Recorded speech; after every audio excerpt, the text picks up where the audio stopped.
Iniziamo. James, we Okay. start. Okay. Just a couple of minutes to introduce the webinar, James, in Italian. Allora, benvenuti, buonasera a tutti. Siamo arrivati al quarto appuntamento con questa serie di webinar con argomento centrale il retail. E abbiamo avuto fino adesso 3 ospiti che come unico comune denominatore ci hanno passato il messaggio che probabilmente è ora di prendersi una responsabilità e agire in una fase di cambiamento e che non si è mai troppo piccoli per questo cambiamento. Abbiamo avuto Nicola Evoli che ci ha dato il suo punto di vista a livello strategico su quello che è il mondo del retail. I messaggi che ci ha mandato in maniera abbastanza forte sono che prima di tutto bisogna comunque dotarsi di un certo spirito di iniziativa. Dopodiché è toccato a Norman Cescut che ci ha parlato invece dell'ambito food e di come si stiano sviluppando delle innovazioni, soprattutto votate alla trasparenza e alla fiducia nei confronti del consumatore, ma con questa capacità forte di poterci trasformare. Ci ha parlato dei nuovi format, ci ha parlato dell'e-commerce, ci ha parlato delle nuove tecnologie che entrano nel mondo del food e ci ha parlato di un argomento che per me in particolare è stato estremamente interessante, la competition, ovvero la capacità di essere competitor ma allo stesso tempo collaborando. Abbiamo avuto inoltre Massimo Volpe che ci ha dato la sua overview sul nuovo normale, sul new normal, dandoci tutta una serie di input interessanti su qualcosa che in effetti già esiste, già c'è.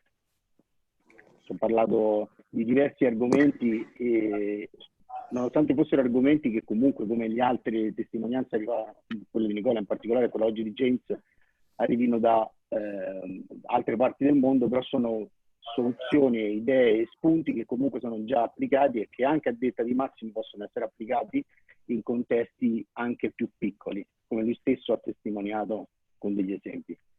E oggi chiudiamo questo webinar con James Damian, che è Chief Design Officer di Grottini Advanced Retail World, e chiederei al presidente di Compagnia delle Opere di presentarlo e di dare tutti i ringraziamenti del caso.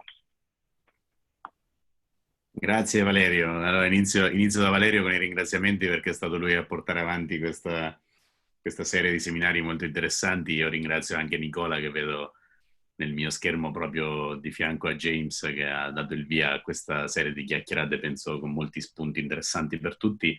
E gli altri ringraziamenti vanno a Max, il nostro direttore, che oggi è anche nella solita veste di regista e che ha guidato anche la struttura di supporto a tutto questo. Vi ricordo che questa iniziativa è organizzata dalla nostra sede di Cdo Marche Sud insieme con tutti gli amici di Cdo Emilia Romagna. Ci sono anche altre sedi collegate, ho visto comparire prima il volto di Marco Carosio che è il presidente di Cdo Liguria, che saluto, e anche molti altri amici da tutta Italia. La giornata è molto propizia perché al quarto appuntamento e in giorni che anticipano la nostra possibile prima tappa della ripartenza abbiamo con molto piacere ospite qui con noi James. James, io l'ho incontrato la prima volta grazie al mondo, alle sue convivenze con il mondo Grottini qualche anno fa in Cina, ed ascoltai un suo speech lì. Eravamo dentro una grande evento per il retail, un evento molto affollato, e lì ascoltai James per la prima volta in veste di oratore ufficiale in quella occasione, con tantissime persone ad ascoltarlo, e oggi sono molto felice, anche se digitalmente, di poterlo ascoltare qui. Fra poco cambieremo la nostra lingua in inglese, ma io vi racconto solo che le sue esperienze nel mondo retail provengono da molti decenni di esperienza. Ne cito solo una, perché James è stato dentro uno dei grandi nomi del retail americano nel mondo Best Buy, è stato uno dei senior vice president e anche chief designer officer di Experience Design Group, che è parte di questo grande mondo di Best Buy. Chi è stato negli Stati Uniti conosce questa realtà, e in generale James raccoglie una lunga serie di esperienze in questo settore, ed oggi siamo molto contenti anche di vederlo con un nuovo job title che è questo che Valerio ci ha detto poco fa, di Chief Strategic Designer Officer di Grottini, che è un'azienda italiana che in qualche maniera guarda al mondo, e guarda al mondo tramite anche il coinvolgimento di personaggi di tale levatura.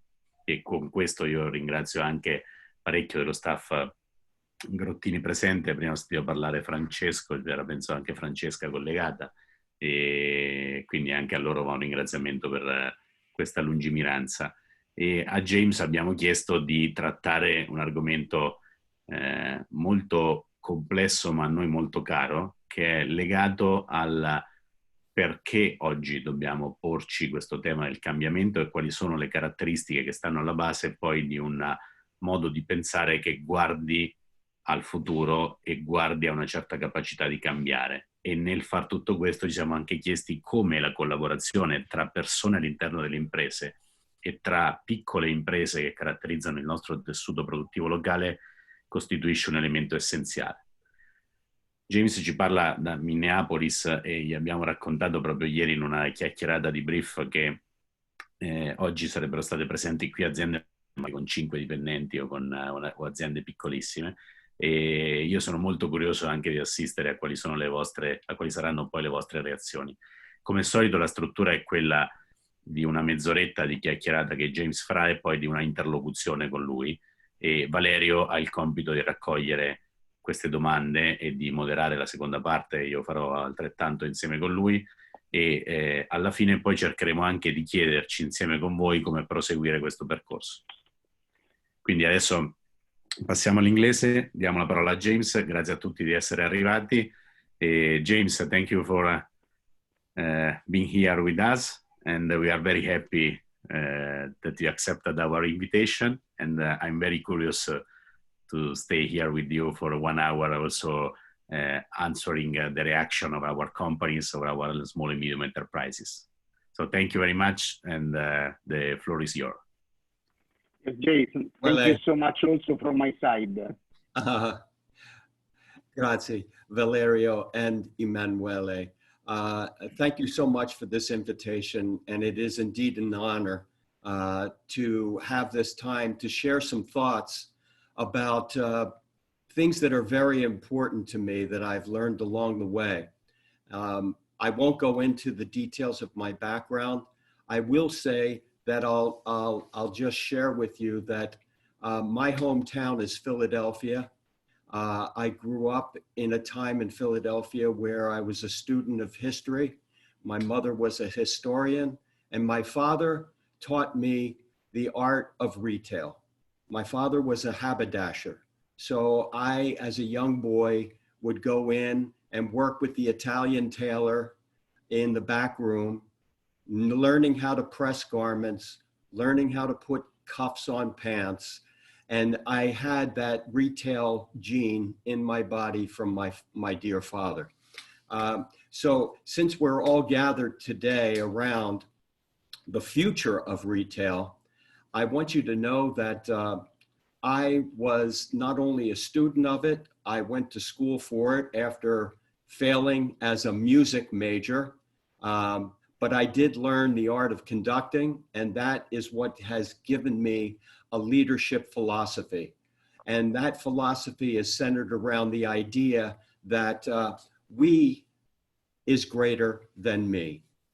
And I will start with that notion because I firmly believe that in the time of challenge and change that we are now living in, the future is ours if we can answer to this universal challenge that we all face, which reminds us that humanity is more important than anything, and that we are human beings, and that we are all fragile, and we are all searching for transformation, not only within ourselves, our families, our companies, our countries. This is a time for change. So this kind of conversation is so very important. Yes, we will talk about retail, but in the greater scheme of things, it's more important to intersect our humanity with capitalism, that they are interdependent on one another. And now more than ever, we have to answer that challenge.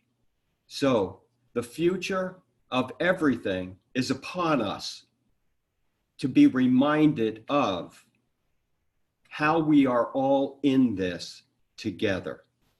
So with that, I'll start my presentation.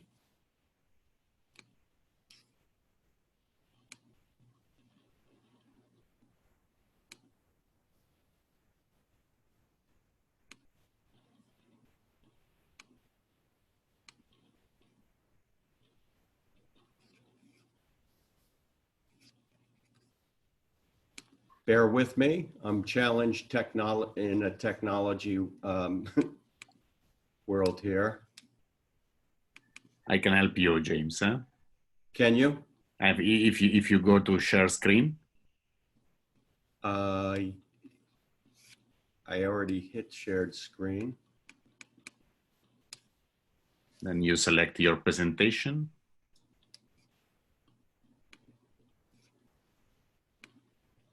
Yeah. Very good. And then you can start. Perfect. Thank you.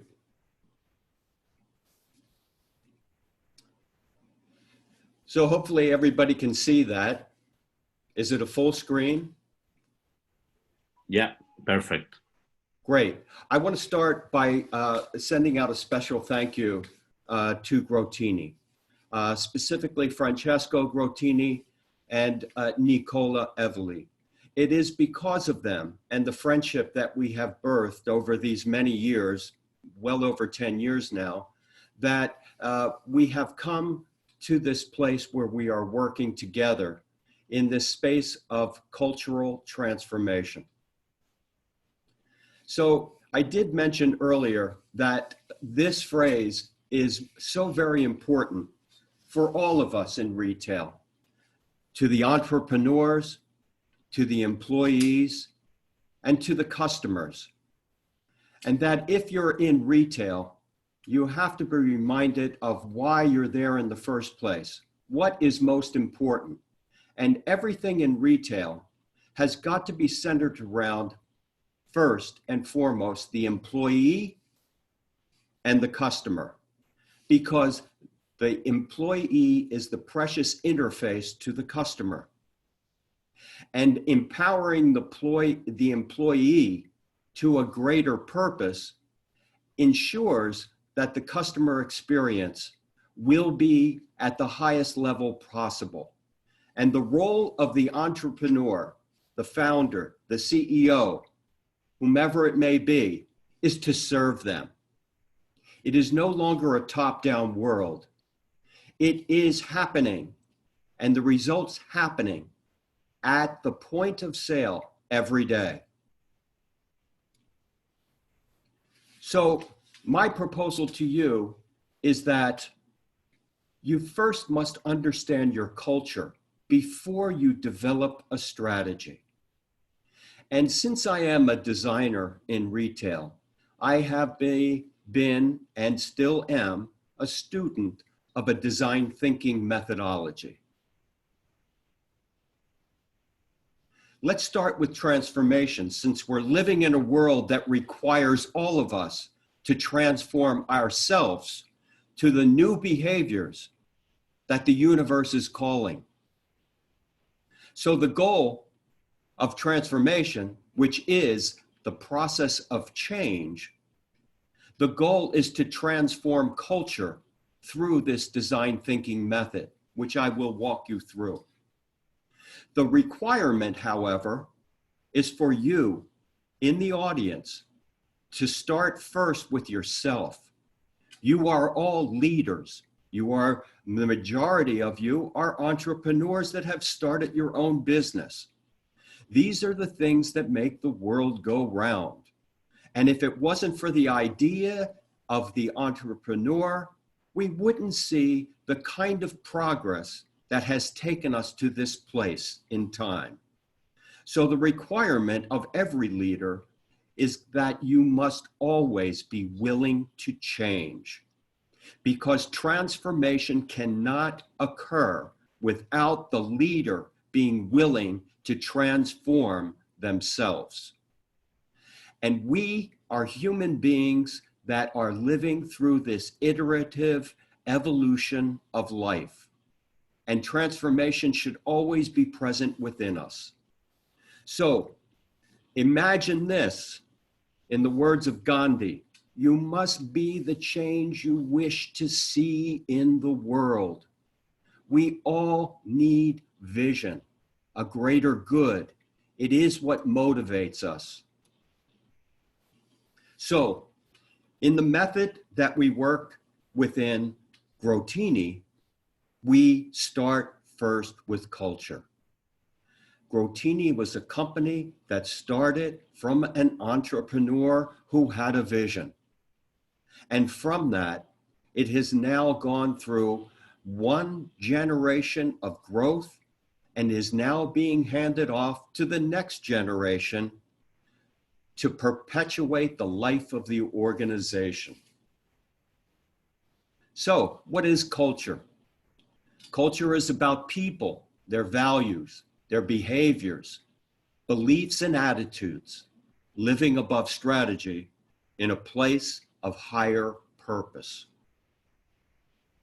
It lives above the transactional nature of your business.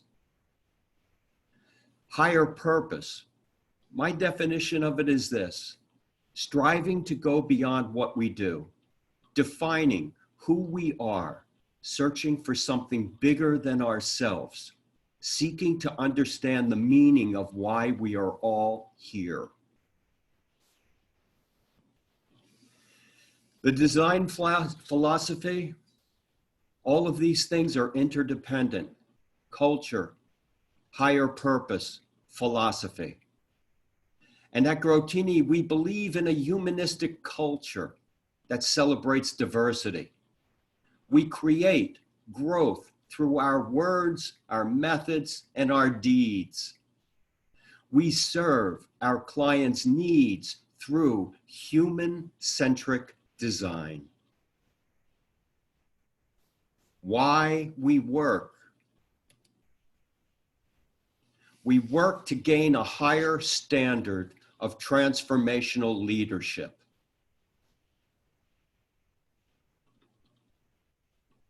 Why? 70% of companies fail at transformation. And that comes from a McKinsey study. Recently, I have read articles that number continues to grow higher. Why is that? Here's what I believe.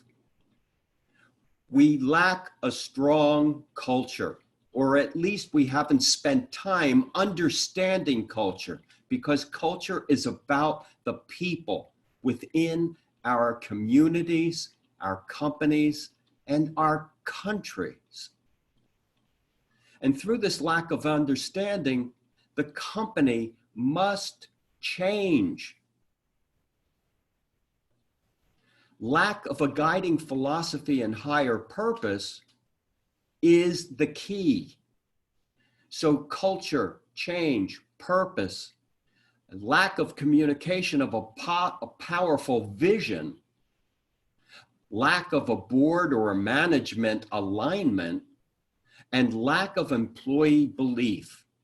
So culture, change, purpose, vision, alignment, and belief is what you need to get everybody aligned around why we are in business and who we serve.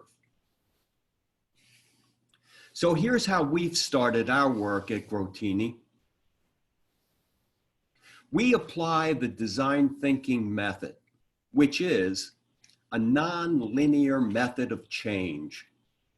I believe design thinking is the way in which we create purpose and strategy, humanity with capitalism.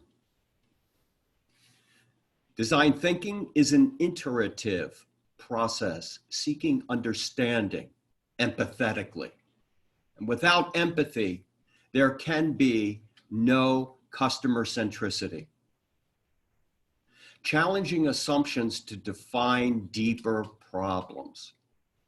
It is the first order of business, and these assumptions appear through the empathetic phase and help us define what are the real problems that we're trying to solve. Specifically around what will retail look like in this new normal. It challenges us. We must create or else we don't exist. Lots of retail companies will fall by the wayside if they try to hang on to what was and not embrace what is and what can be. Creating innovative solutions to prototype then become our methodology of testing and learning, where everybody is working together. Everyone is equal. There's no such thing as a bad idea. It's the way in which we becomes greater than me. No one individual has all of the answers. The days of top-down management are history. Lastly, a practice. Design thinking is a practice uniting humanity with commerce and our emotional intelligence with our IQ. It's not an either or.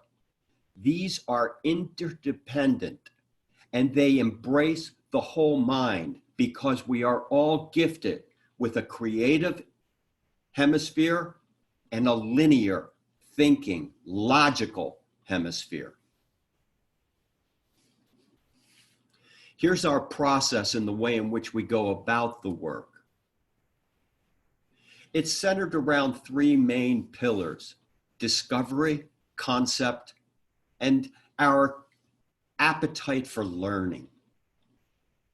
The design thinking phase embraces empathy first, where we walk in the shoes of the employee and the customer. We feel their pain.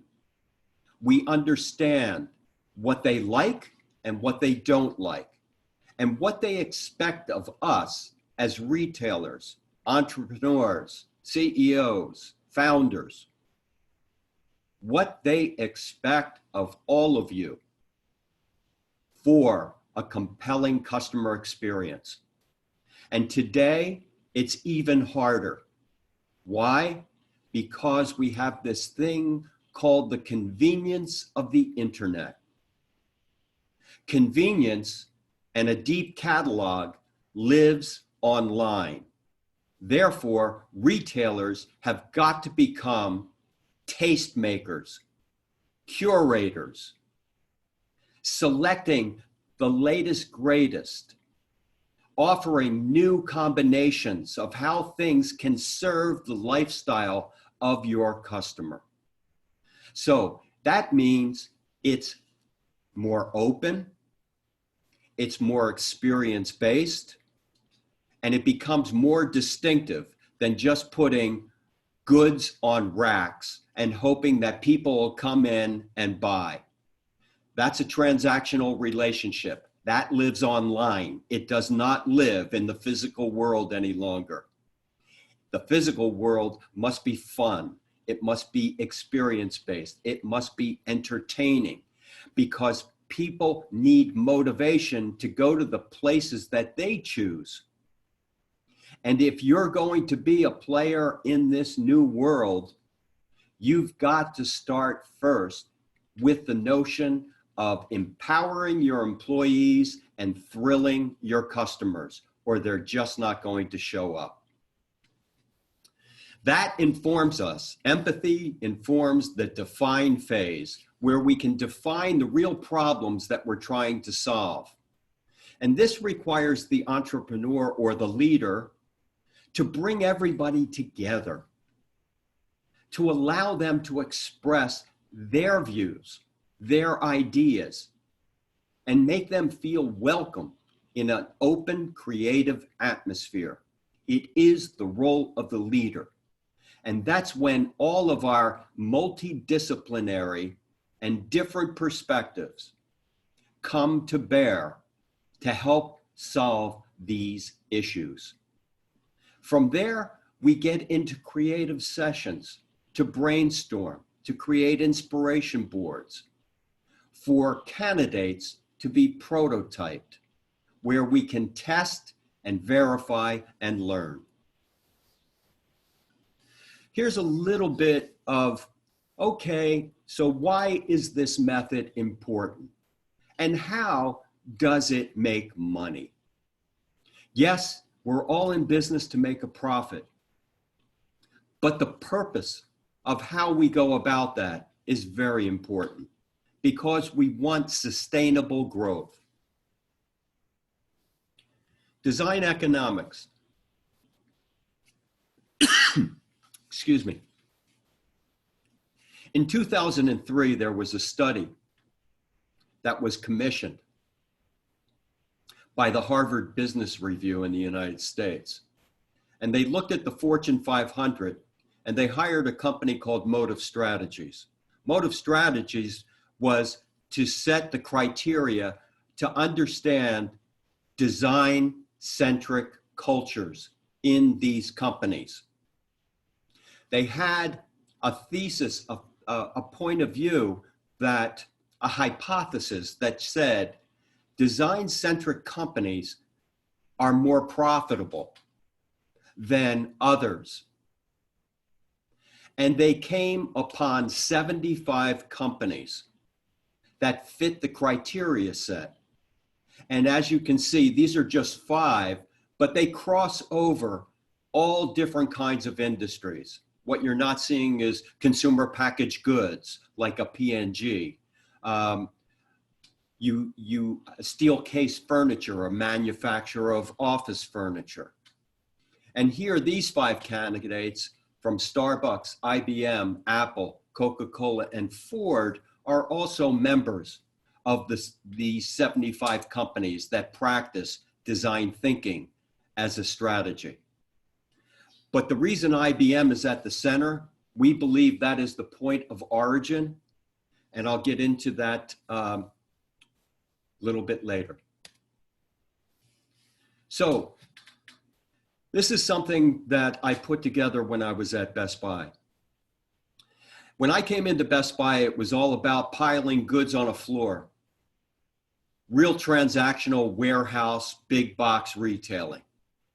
And the reason I came, I felt I could make more of a contribution there than I could in the high-end sophisticated world of New York City's fashion retailing.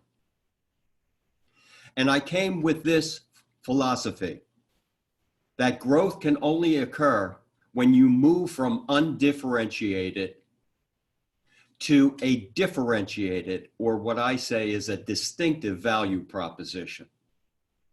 And you go from the market and you migrate up to something premium. That doesn't mean that things are expensive. It means that things have higher value. And we started by extracting commodities at low price points and found that we were not making any money. Then we decided to have higher gross margin by making our own goods. But when we decided to make our own goods, we said to ourselves, who's going to service these goods? Who's going to stand behind them? So therefore, we made an acquisition called Geek Squad at Best Buy to deliver services. Then we realized if we're selling services and making our own goods, we need to stage it and sell experiences over SKUs. This was a violent debate within the company because the merchants were all about just selling a SKU. This embraced the notion of selling a collection, a lifestyle. And that in the consumer electronics business is very important because it's the only way that you can really make money. And through staging and selling the end use, we were able, just like great fashion retailers, to put collections on a mannequin or a form or create shop concepts around lifestyle merchandising. And this was the gateway to our extraordinary growth. And from that, we began to realize that we are in the business of building loyal relationships. And that has happened at Grotini from a long time ago. But it is never ending because you want to earn the lifelong relationship of your customers. And that is where trust and truth live. So the most recent study, it's a rolling 10-year study. When they put these design-centric companies such as Apple, Coca-Cola, Ford, Herman Miller, all of them on the left-hand side of your screen, they found that their control mechanism, which was the S&P 500, and you can see at the bottom of the chart, the timeline from June of 05 up until the end of 2015. And the Harvard Business Review released the studies that showed that design-centric companies outperformed the S&P 500 by 211%. This is not a coincidence. And that was the birth of what we now call the Design Value Index. Why do we do this work?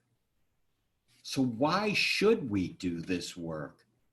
Now more than ever, it is so very important that we embrace challenge and change. And to get out in front of the company, it is the role of the CEO, it is the role of the board, it is the role of the entrepreneur, or anybody that is in the business of surviving and developing a trusted relationship with your customer. You must always lean into the future while you continue to run the business. To leverage the strength of a private company, only 3% of large public companies are successful in transformational efforts. And that source is InnoSight from a study that was done in 2019. To combat complacency, I will argue that the competition of your competitors is no longer your competition. The competition lives within inside your own culture. It lives within inside every employee. Culture's about people. And when things are just running in a transactional method, you're waiting for orders to come in. And that is the time where complacency takes over. My argument is that complacency is the enemy, and that this is our biggest threat. Why? We as human beings don't like change. We fight it. We resist it. The bigger the organization, the harder it is, which is why that statistic is very revealing. But for the most part, I know all of you in the audience are entrepreneurs in the world of small business. These big companies were small businesses that were founded by somebody that had a passion. And small business and entrepreneurism is where all of these things started in the first place. So you have to have the capacity to develop new investments through M&A, mergers and acquisitions, if you're big enough, and R&D, which is the muscle of innovation and design thinking. This is a rare moment in the history of our time, our company. And we must maximize our strengths and competencies toward new businesses and practices beyond the core of your business today, or else the company will not survive. I'll close with some best practices. My time is almost up, and then we can go to Q&A. Steve Jobs is one of the icons in failure, and through his own failures, he learned and he developed this point of view that you almost, in retail, you must always start with the customer experience and work back toward the technology, not the other way around. Customer first. And in order to have a great customer experience, you must have an empowered and enlightened employee experience. They have to be a part of your vision. They have to understand the history of the company, the culture. And by doing so, you invite them into your vision and they become the catalyst for success, because that's where the results happen. They don't happen in the boardroom. I know, I've been a chairman of a public company. They don't happen at the C-level. We are merely conductors trying to conduct an orchestra of human talent under the umbrella of a clear vision. Simplicity. In the end, design is all about simplicity. That means we have to be great editors and we have to get rid of all of the stuff that gets in the way. In the words of Da Vinci, simplicity is the ultimate sophistication, the ultimate seduction. The purity of this space makes room for people to interact, to play, to learn, and to share. That, to me, is what physical retail must be, whether it's fashion, whether it's fragrances, whether it's coffee. And I believe that the best experiences in retail now require the deployment of all 5 senses. Now, one man's vision.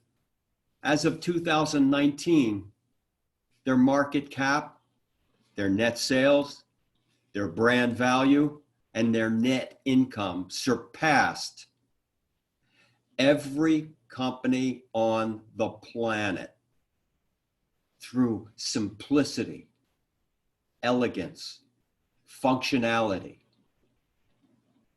and sharing and teaching. It's what great retail is all about. So, management is about persuading people to do things they do not want to do, while leadership is about inspiring people to do things they never thought they could. It's amazing. He delivered that. And he watched the behavior of the employee and the customer to learn. Steve Jobs, while I was at Best Buy, I had the great opportunity to deliver over 550 Apple stores within Best Buy. And I heard him say this, that design is everything. And he learned that from Paul Rand at IBM, who was hired by Thomas Watson Jr. And Rand created the manifesto that ignited this inspiration the second time around for Steve Jobs. So anybody that wants to read that manifesto, just Google Paul Rand, R-A-N-D, and the impact that he has made, not only on major corporations, but the way in which he inspired a guy named Steve Jobs. And never forget this. The most precious asset of the company are the people. The numbers are the results of what people do. One of my great models of humanity and capitalism and leadership and higher purpose all are in the embodiment of a man named Brunello Cucinelli. Cucinelli says this: treating people well is at the core of everything, and fostering a beautiful culture is as important as churning out beautiful clothes. A higher purpose, which is why we is greater than me.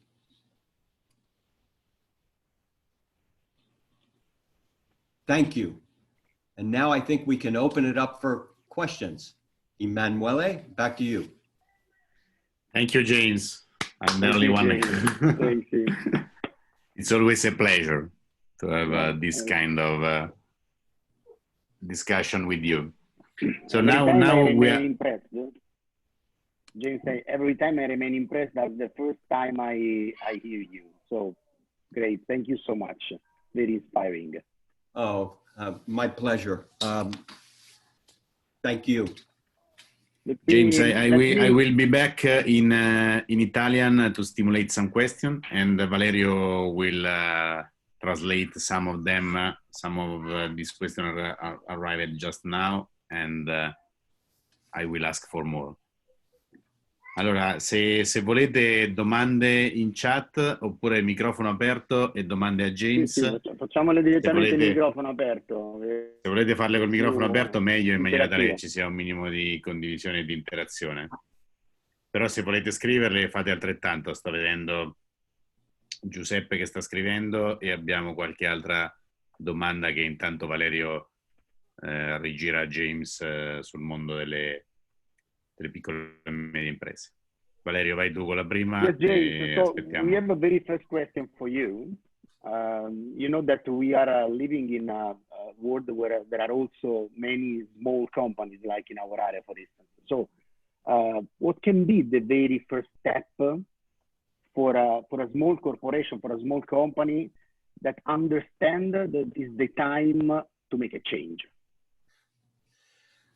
The first step is always the most important and sometimes the hardest, because what I am suggesting is that the leader of the company, whether it's small, medium, or large, must call together a diversified group of multi-disciplines. Let's remember one thing. When we're talking about retail, it takes every discipline in the organization to make things happen. And if you leave out any discipline, whether it be operations, human resources, merchandising, if you leave any one of those out, something will fail. It only takes one.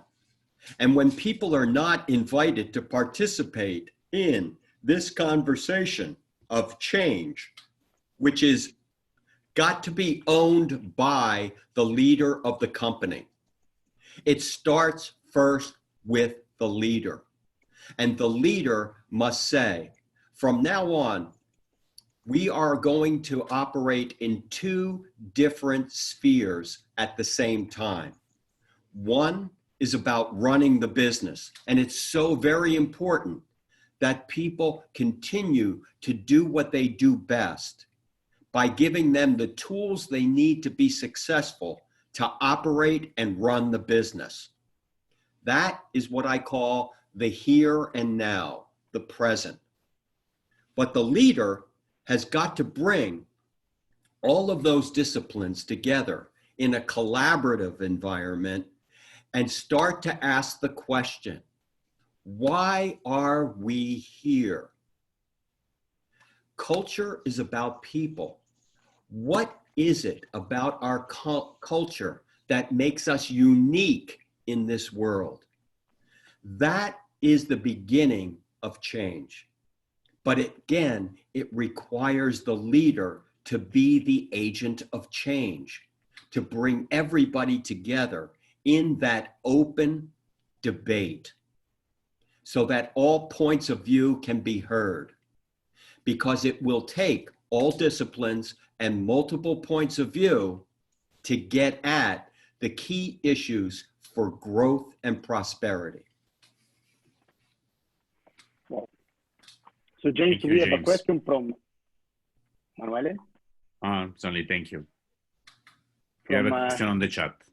Yeah, we have a question from Giuseppe De Maso Gentile. Say that, dear James, your speech are very interesting, very inspiring. You said the retail needs the development of all 5 C's. Sense. What your suggestion for this post-COVID experience, where, first of all, spaces are almost closed, and number 2, with the touch sense so important in an almost context? If you want, James, you can also have a look on the question on the chat. No, I understand the question, and it's a very good question, because you have to understand, what is it that makes physical retail distinctive? And what can we do in the world of physical retail that cannot be done online? Online is about depth of assortment. Online is about, I see things and I can hear things.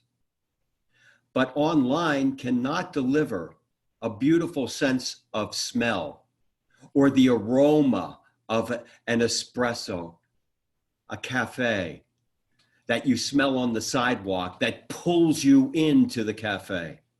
So smell, cleanliness, visual stimulation, sight, the ability of sound, music within your environment, the ability to touch is ever more precious. We are yearning to touch again as human beings within this crisis. And retail is about that. Feeling, touching, playing with the merchandise to see how we can create our own arrangements that satisfy our own lifestyle needs, dreams, and desires. So physical retail has got to do all of the 5 senses: sight, sound, smell, taste, and touch. And when you can do that in an effortless manner, in a sincere manner, people are attracted to that. And they will want to stay longer in that place that makes them feel welcomed and comfortable. It's like inviting a guest into your home.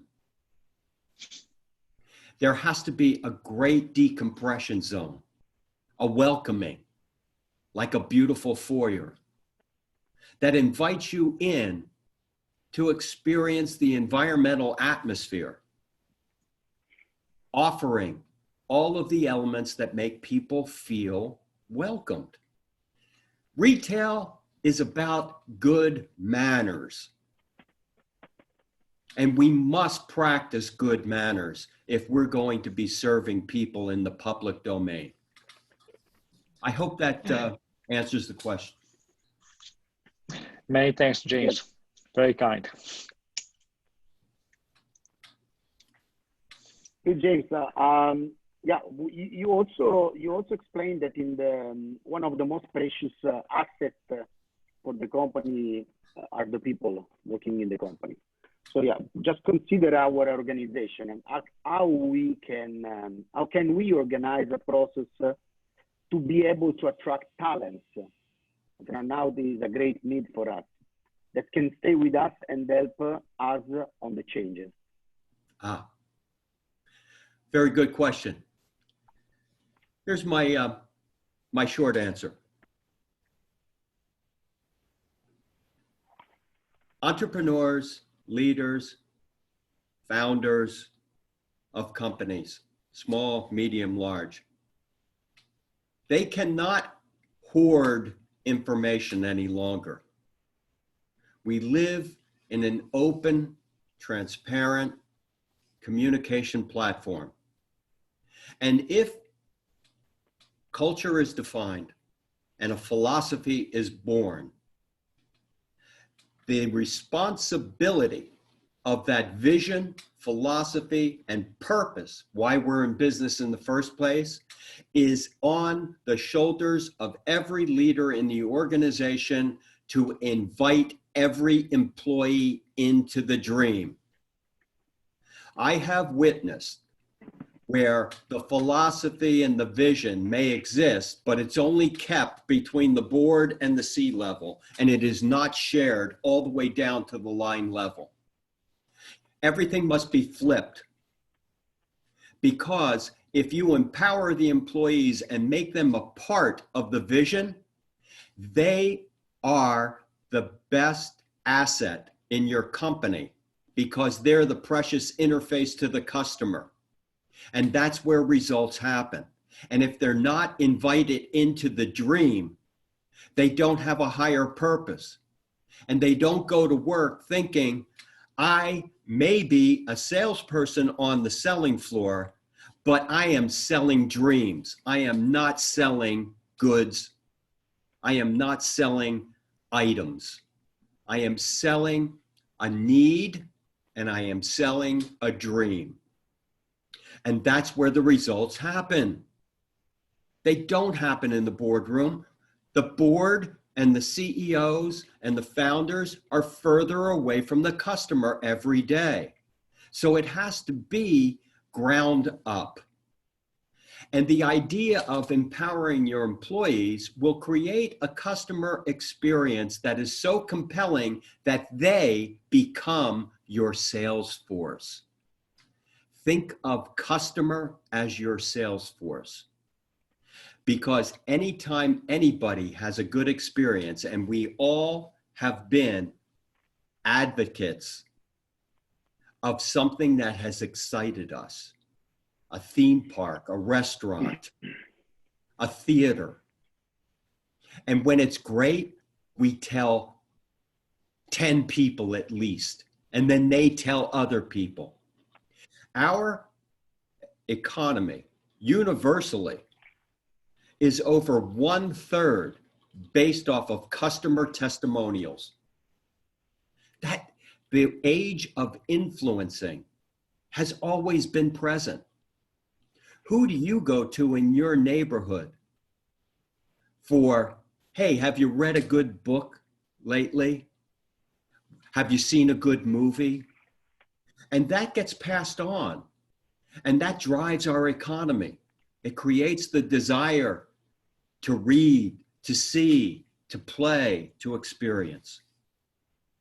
Employee and customer, first and foremost. And then you go back to the leader. And the leader becomes the student of what happens on the selling floor. No. The leader becomes the student. Yeah, that's great. Thank you very much, James. Se avete altre domande o in privato oppure sulla chat pubblica, così può leggerle anche James e le riprendiamo. Quelle legate a Covid che ci avete mandato sono state parzialmente coperte da quella che Giuseppe aveva già fatto.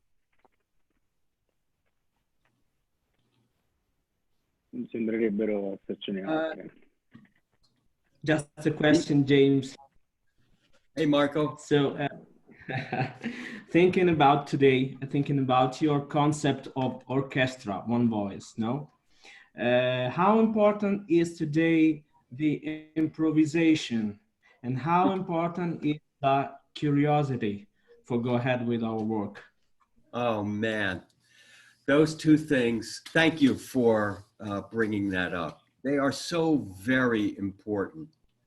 And I've used the analogy on many occasions. Why? Because I'm a failed conducting major.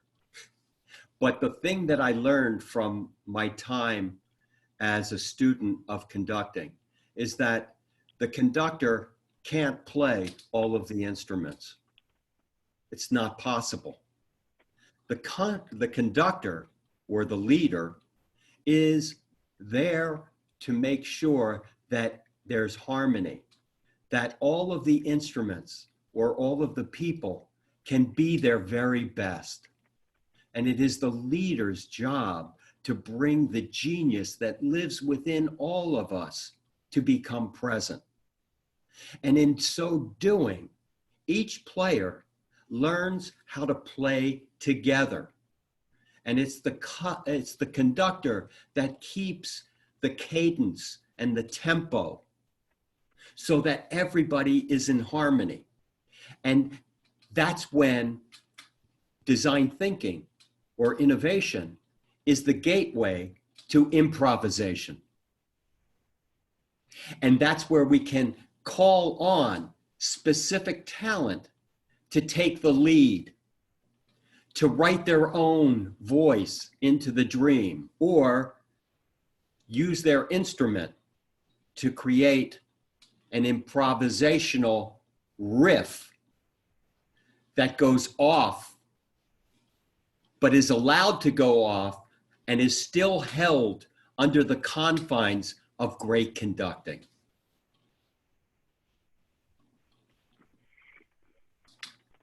Thank you. To write down this answer. Thank you, James. Thank you. Just a final question for you, James. We was together in Euroshop in Düsseldorf just a couple of months ago, just before the lockdown. And what is the Agora idea, and why Grottini was there with this Agora idea? Well, it's a great note to end on, and it's an opportunity that came about through everything that I just discussed. If it wasn't for all of us being all in, from the CEO, chief of strategy, business development, internal talent, from design to operations, to external talent that we had at the table. All of those multiple points of view were the catalyst for creating a place where we could all create. And that word came about those conversations. Agora is a place to gather. And it's a welcoming place where everybody has the ability to have free expression, where there's no bad idea, where it welcomes everybody to participate and gather around the table to create. And from that, serendipity happens, improvisation happens, because we're willing as individuals to put ourselves out there and just throw our ideas out there. And when we do that, this interdisciplinary method starts to create seemingly disconnected ideas together as one voice.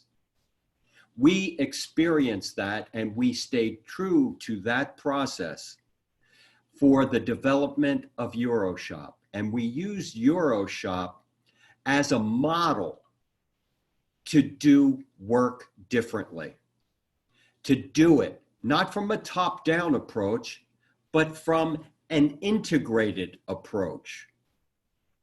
And through the integration of talent, we create a collaborative world. And it's through our collaboration that greater ideas occurred. John Forbes Nash was a Nobel Prize winner. And he wrote a thesis back in 1952 called Governing Dynamics, which is around the power of group thinking, which defied conventional wisdom that it was always about top down and leader. And Nash flipped that whole thing on its end and said if we looked at things through the governing dynamics of a group, greater outcomes would happen. But he had to wait 40 years for his idea to be embraced.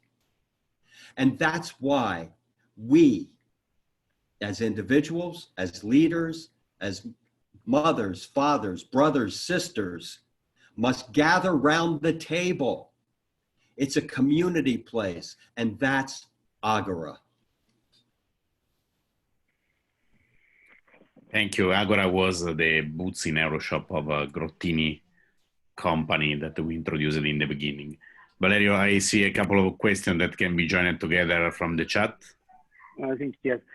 Ricardo asked James, I really appreciate the human-centered approach in front of this particular period, COVID-19. My question is how the customer behavior will change.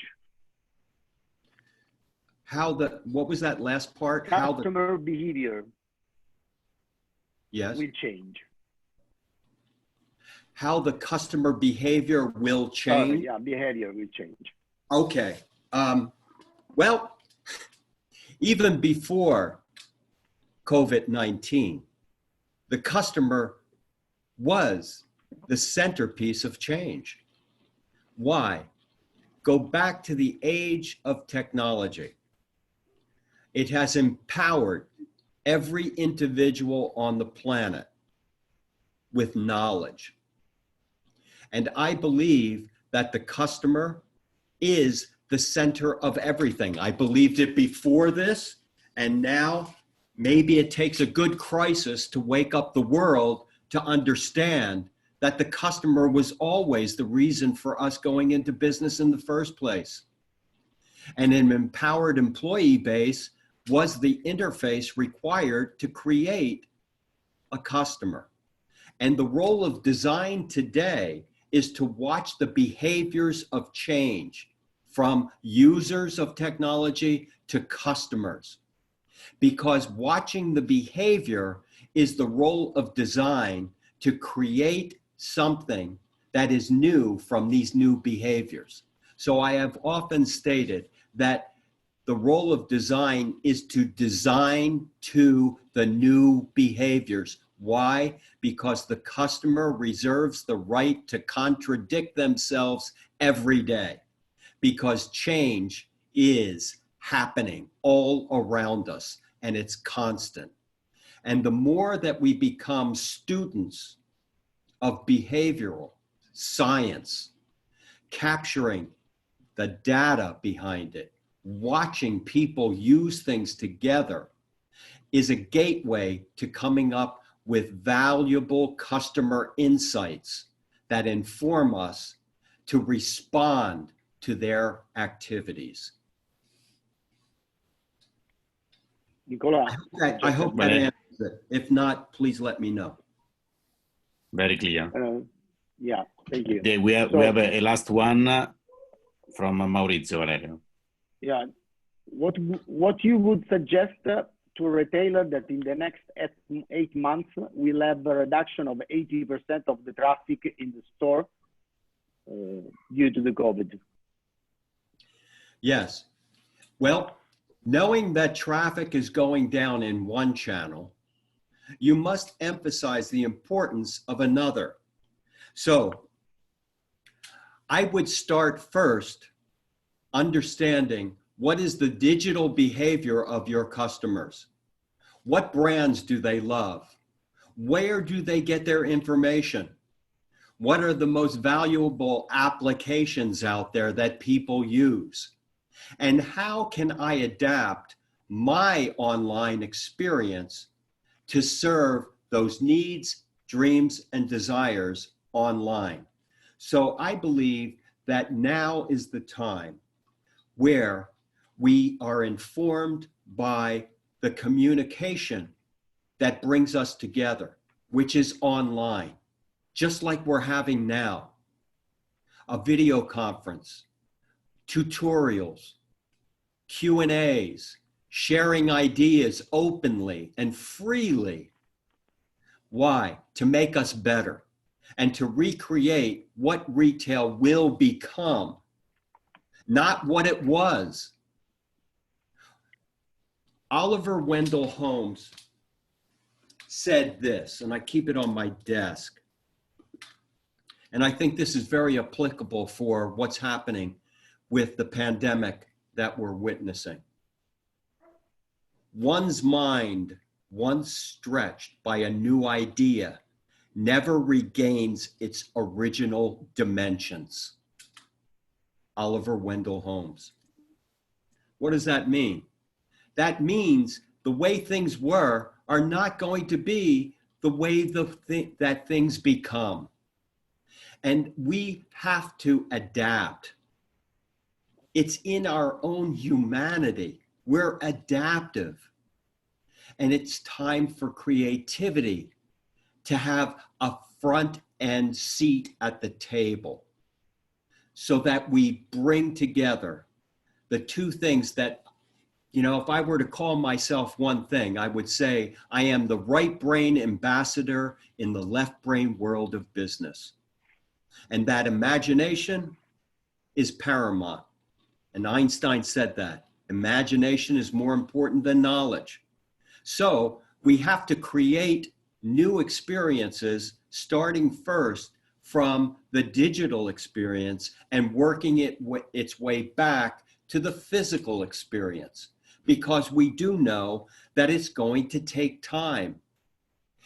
And this means that we have to learn not only how to be adaptive, but how to swim underwater. Okay, James, thank you very much. Thank you very much. Everything is extremely inspiring. So let's open the microphone and make a big applause of James. Thank you very much for your time, James.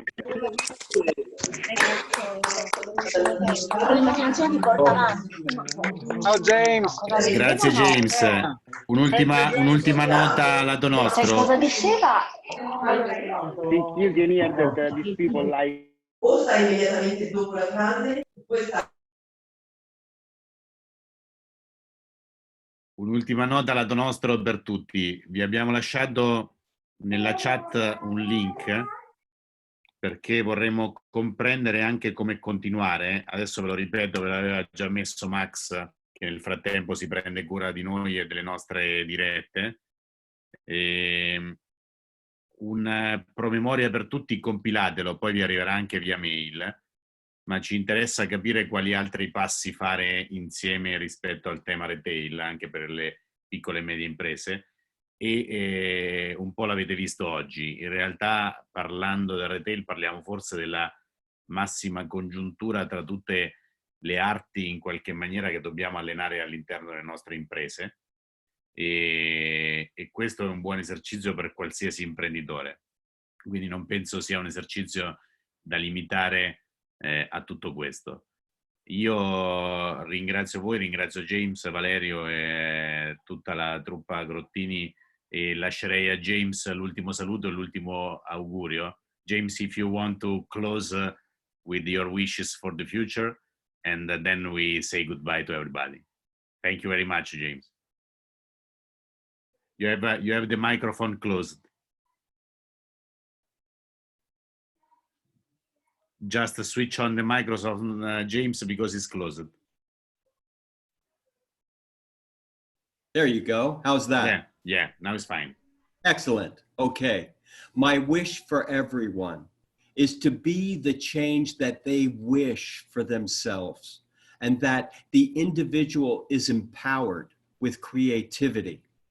And it's time for us to use our imagination and our creativity in a shared experience with all of our loved ones, all of our colleagues, all of our employees. My best wishes for new inventions and innovation for all. Thank you, James. Peace. Thank you, everybody. And see you in the next meeting together. And grazie anche di nuovo agli amici delle altre CDO. Grazie Marco, adesso ti vedo Ciao James. col volto, e grazie a CDO Emilia Romagna.